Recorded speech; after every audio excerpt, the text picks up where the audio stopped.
సంతానలేమితో బాధపడుతున్నారా? 899 రూపాయలకే fertility assessment package. వివరాలకి సంప్రదించండి. నమస్తే అమ్మా. నమస్కారం తల్లి. అమ్మ, ఈ నెలలో మనకి వసంత పంచమి ఉంది. అవునమ్మా. మరి ఆ రోజు యొక్క విశిష్టత ఏంటమ్మా? వసంత పంచమి, శ్రీ పంచమి, మదన పంచమి, ఇలా అనేక నామాలతో దీన్ని చెప్పుకుంటారమ్మా. మాఘ శుద్ధ పంచమిని. ఇది శ్రీ పంచమి అని ఎందుకంటారంటే సరస్వతీదేవి ఆవిర్భవించినటువంటి రోజుగా చెప్పబడుతూ ఉంటుంది. మహాకాళి, మహాలక్ష్మి, మహాసరస్వతి అని చెప్పబడేటటువంటి వాటిల్లో ఉన్న సరస్వతి, అలాగే పంచప్రకృతులుగా చెప్పబడి ఏదైతే మూల ప్రకృతి ఉందో ఆద్య ప్రకృతి, ఆ ఆద్య ప్రకృతి 5 రూపాల్లో భూమి మీద ఆవిర్భవించింది అని దేవీ భాగవతంలో చెప్తూ ఉంటారే, అటువంటి దేవీ భాగవతంలో చెప్పబడిన సరస్వతి ఆవిర్భవించినటువంటి రోజుగా ఈ శ్రీ పంచమిని గురించి చెప్తారు. మాఘ శుద్ధ పంచమి. ఓకే. దీన్ని వసంత పంచమి అని ఎందుకు అంటారు అంటే ఇంకా వసంత ఋతువు రాలేదు. అవును. ఇది మనకి హేమంతమే నడుస్తోంది. హేమంత ఋతువు తర్వాత కొద్ది రోజులకు వసంత ఋతువు వస్తుంది. కానీ ఉత్తర దేశంలో మనకన్నా ఈ ఋతువులు చాంద్రమానాన్ని అనుసరించి చేసుకునేటటువంటి చాంద్రమానాన్ని అనుసరించి పరిగణించేటటువంటి తిథులు ఒక 15 రోజులు ముందుంటాయని అనేక సందర్భాల్లో చెప్పుకున్నాం. దాన్ని బట్టి అతి కొద్ది రోజుల్లో వసంత ఋతువు రాబోతోంది కనుక రాబోయే వసంత ఋతువుకి ఇది ఒక ముఖద్వారంలాగా, ఇది తలుపు తెరిచి వస్తోంది వసంతం అని దానికి స్వాగతం పలికేటటువంటి రోజుగా కూడా దీన్ని చెప్పుకుంటారమ్మా. అందుకని దీన్ని వసంత పంచమి అని కూడా అంటారు. ఓకే. ఈరోజు పాటించాల్సిన నియమాలు ఏంటమ్మా?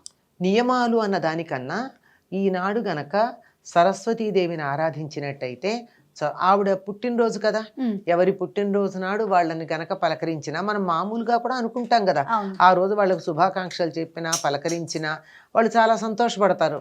ఎవరికి వాళ్ళకి తన పుట్టినరోజు చాలా గొప్ప. సరస్వతీదేవి ఆవిర్భవించింది అంటే ఆ రోజు సరస్వతిని ఆరాధించినట్టయితే అన్ని విద్యలు అన్ని కళల్లోనూ నేర్పరితనం వస్తుంది. పైగా ఎందుకు పుట్టినరోజు నాడు వాళ్ళని ఆరాధించాలి? ఒక మహాశక్తి ఒక ప్రయోజనాన్ని ఆశించి ఉద్భవిస్తోంది అంటే ఆ సమయానికి ఏదో పవిత్రత ఉండే ఉంటుంది కదా, శక్తి. అటువంటి శక్తి కలిగినటువంటి సమయంలో అటువంటి శక్తి ఆకృతి ధరించి ఒక రూపంగా ఆవిర్భవించినటువంటి రూపం ఏదైతే ఉందో ఆ రూపాన్ని గనక మనం ఆరాధించినట్టయితే, సేవించుకున్నట్టయితే దానివల్ల కలగవలసినటువంటి ఫలితాలు మనకు బాగా తొందరగా లభ్యమవుతాయి. పిల్లలతో ఏం చేయించాలమ్మా? మరి సరస్వతి మాత అనగానే మనకి పిల్లలే గుర్తొస్తారు, కానీ పెద్దవాళ్ళు కూడా చేయాలి. అంతే కదా. ఎవరికి చదువు కావాలనుకుంటారో, ఎవరైతే ఏదైనా ఒక కళలో, చదువు అంటే అక్షరాలు చదివేది ఒకటే కాదు, ప్రతి కళ కూడా 64 కళలు సరస్వతీదేవి అనుగ్రహం వల్లే కదా మనకు లభ్యమవుతాయి. అటువంటి 64 కళల్లో ఏ కళల్లో ప్రావీణ్యం కావాలనుకున్నా ఈరోజు ఆ కళని తనకి ప్రసాదించమని చెప్పి సరస్వతీదేవిని ఆరాధిస్తారు. మీరు పిల్లలు అన్నారు, పిల్లలతో ఆ రోజు ఏం చేయిస్తారు అంటే మన దగ్గర కొంచెం తక్కువ, కానీ బెంగాల్లో మాత్రం ఈనాడు పసుపచ్చని వస్త్రాలు ధరిస్తారు. ఎందుకంటే ఒక దీక్షగా చెప్పడం కోసం అనుకుంటా. ఆ రోజు పిల్లలందరూ పుస్తకాలను పూజిస్తారు, అందరూ కలిసి చాలా ఆనందంగా గడుపుతారు. చదవరు, ఎందుకంటే సరస్వతిని పూజించాంగా, ఈరోజు మనం చదవద్దని చాలా ఆనందంగా, అసలు ఆబాలగోపాలము ఆనందంగా గడుపుతూ ఉంటారు. ఎందుకంటే శక్తి ఆరాధన, దైవాన్ని శక్తి స్వరూపంగా ఆరాధించే పద్ధతి మనకి ఒరిస్సా దాటిన తర్వాత అస్సాం, బెంగాల్ ఆ ప్రాంతాలు అత్యధికంగా కనపడుతుంది కనుక ఆ విధంగా అక్కడ చేస్తారు. మనకైతే ఈరోజు పిల్లలకు అక్షరాభ్యాసాలు చేయడం, పుస్తకాలు కళలు మొదలైనవన్నీ అక్కడ పెట్టించటం, వాటిని పూజించటం, సరస్వతిని ప్రార్థన చేయడం ఇవన్నీ ప్రధానంగా చెప్తారు. పుస్తకాలు కళలే కాదమ్మా, సంగీతం ఉందనుకోండి, అది కూడా సరస్వతీదేవికి సంబంధించిందే కదా. చిత్రలేఖనం ఉంది, శిల్పాలు ఉన్నాయి, అన్ని కళలు. ఆ కళలకు సంబంధించిన వస్తువులు ఏవైతే ఉన్నాయో వాటన్నిటిని కూడా ఆరాధిస్తారు. మన సంప్రదాయంలో అదొకటి ఉంది, ఏమిటంటే దేవుడు అంటే విగ్రహంలో ఉన్నటువంటి దేవుడు మాత్రమే కాదు, ఒక విద్యని సాధించటానికి అవసరమైనటువంటి మనం ప్రాణం లేని వస్తువులు అని చెప్పుకునే ఉంటాయే వాటిని కూడా ఆరాధించటం భాగం. అందుకని సంగీత విద్వాంసులైతే వాళ్ళకి సంబంధించినటువంటి తంబూరా, లేకపోయినట్టయితే వీణ, ఇలాంటి వాయిద్య విశేషాలు, తాళాలు, ఇప్పుడు నృత్యం అయితే వాళ్ళు తాళాలు గజ్జెలు పెట్టి పూజిస్తారు. ఇట్లా చిత్రకారుడైతే కుంచెలు క్యాన్వాసు రంగులు పెట్టి పూజిస్తారు. అట్లా ఎవరు ఏదైతే అది. ఆఖరికి ఈ రోజుల్లో చాలా మంది ఈ సంప్రదాయంలో అయ్యో మేము పుస్తకాలు చదవడం లేదు కదా ఏం చేయాలంటే కంప్యూటర్ని కూడా పూజిస్తున్నారు. అవునమ్మా, సిస్టమ్స్ ని కూడా బొట్లు పెట్టేసి పూజ చేసుకుంటున్నారు. అంటే బొట్లు వాటిని పూజించమంటే వాటి మొహాన్ని ఇంతంత పసుపు కుంకం పూలు వేసేసి పని చేయకుండా పాడు చేయమని కాదు. వాటికి ఎక్కడో అక్కడ ఒక్కసారి ఆ పసుపు వేలు ఎక్కడో అక్కడ తగిలించంటే శుభప్రదమని, కుంకుమ అంటే దైవస్వరూపంగా భావిస్తున్నామని దాన్నంతా పాడు చేయకుండా దాని పట్ల గౌరవంతో శుభ్రం చేసి బాగు చేసి పెట్టుకోవడం. ఆ విధంగా తమ విద్యకి సంబంధించినటువంటి వస్తువులు ఏవైతే ఉన్నాయో వాటన్నిటినీ వీలైతే అందుబాటులో కనుక ఉన్నట్టయితే తమకి విద్య బోధ చేసినటువంటి గురువులకి నమస్కారం చేసుకోవడం, పూజించడం ఇవన్నీ కూడా చేస్తారు. ఇంకా ఆవిడ్ని పూజించేటటువంటి పద్ధతి ఒకటి ప్రత్యేకంగా ఉందని చెప్తారు. ఇది సరస్వతీదేవి ఎప్పుడో ఆవిర్భవించినప్పుడు ఈవిడ కాణ్వ శాఖకి చెందినటువంటిదని, ఈ కాణ్వ శాఖలోనే సరస్వతీదేవి పూజా విధానం కూడా మనకి తెలియజెప్పబడిందని చెప్తుంది. దేవీ భాగవతంలో వీటి వివరాలు ఉన్నాయి.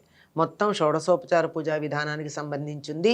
దీన్ని శ్రీ సూక్త విధానంతో సమ్మేళనం చేసి కనుక చేసుకున్నట్టయితే అది ఇది కలిపి, అంటే శ్రీ సూక్తంలో ఉన్నటువంటి ఒక రుక్కు, తర్వాత ఏమో అందులో చెప్పబడినటువంటి ఒక శ్లోకం, ఇవన్నీ చేస్తే ఆవిడ సంతోషిస్తుంది. ఈవిడికి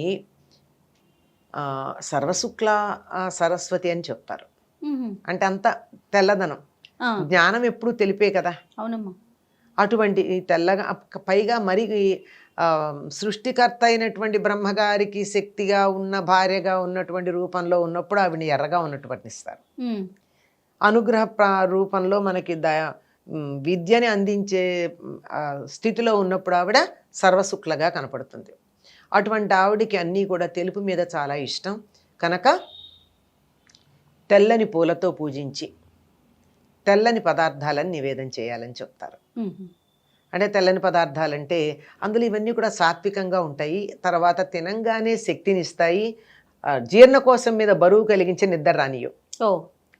అది అంటే కొబ్బరికాయ లోపల తెల్లగానే ఉంటుంది, అరటిపండు పైకే రంగున లోపల తెల్లగానే ఉంటుంది అరటిపండు, తర్వాత వడపప్పు, పానకం, చెరకు.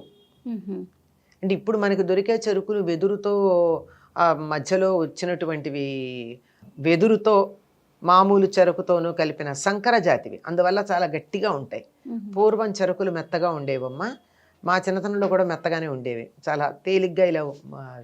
ఇప్పుడు మనకి బెల్లం చెరుకులు మాత్రమే కొంచెం, బెల్లం చెరుకు అది కూడా కొద్దివి చిన్న చిన్న ఇంతే కణుపు ఉంటుంది దానికి, పైన ఎరుపు రంగులో ఉంటాయి.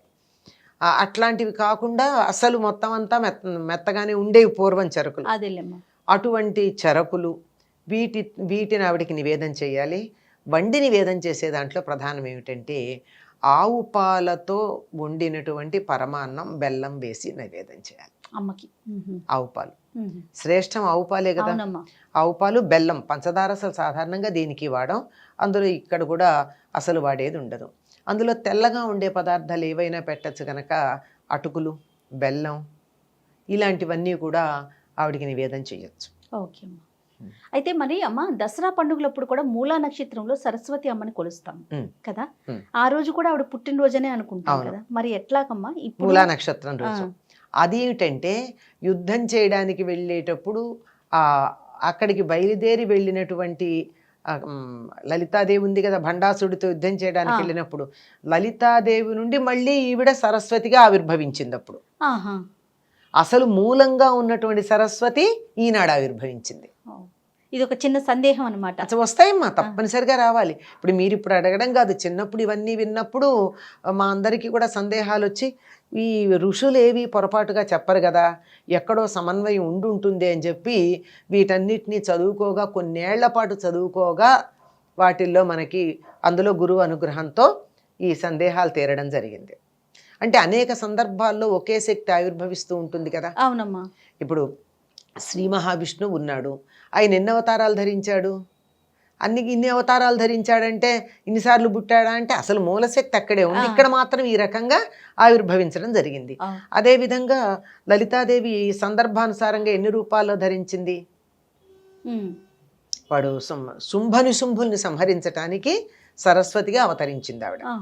అందుకని మూలా నక్షత్రం రోజు దసరా పండుగలప్పుడు మనం కొలుస్తాము. ఆ, ఇప్పుడేమో ఆవిడ ఆవిర్భవించిన రోజు అసలు కింద మనం మొట్టమొదట మహాసరస్వతిగా ఆవిర్భవించింది ఇది. ఇప్పుడు మనకి తేడా ఉంది. మహాలక్ష్మి, మహాసరస్వతి, మహాకాళి అవునమ్మా. వీళ్ళు మూలతత్వాలు. ఉమ్. ఈ మూలతత్వాలు కాక బ్రహ్మ విష్ణు మహేశ్వర్లకు శక్తులుగా ఉండేటటువంటిది బ్రహ్మగారికి శక్తిగా ఉండేది సరస్వతి, మహాసరస్వతి కాదు. సరస్వతి మాత. ఇందులో ఈ సరస్వతి ఎన్ని రూపాలు ఉందండి? నీల సరస్వతి, మళ్ళీ ఎర్రగా ఉండేటటువంటి సరస్వతి, ఆవిడకు ఉన్నటువంటి రూపాలు 8 అనుకుంటా, 7 8 ఉన్నాయి సరస్వతి రూపాలు.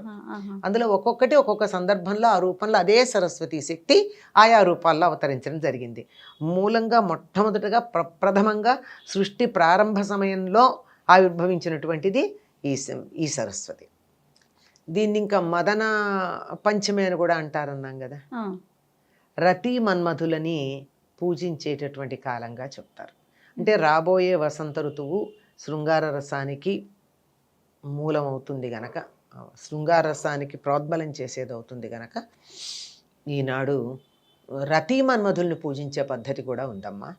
అందుకే దీన్ని మదన పంచమి అనే పేరుతో కూడా చెప్తూ ఉంటారు. రైట్ అమ్మా, సంతోషం అమ్మా. నమస్తే. నమస్తే అమ్మా.